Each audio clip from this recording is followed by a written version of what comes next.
உந்தன் வசனம் என் கால்களுக்கு தீபம், எந்த பாதைக்கு வெளிச்சமாமே. உந்தன் வசனம் என் கால்களுக்கு தீபம், எந்த பாதைக்கு வெளிச்சமாமே. அந்த ஜீவ வசனத்தை பிடித்துக் கொண்டு உலகில் சுடரொளியாய் பிரகாசிப்போம், உலகில் சுடரொளியாய் பிரகாசிப்போம்.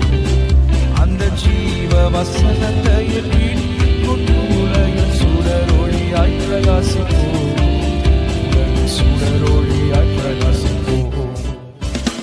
வசனத்திலே நடப்போம், அவர் வார்த்தையில் நிலைத்திருப்போம்.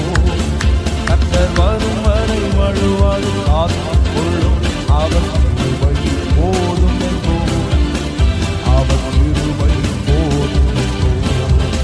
கர்த்தர் வரும் வரை வழுவாது காத்துக்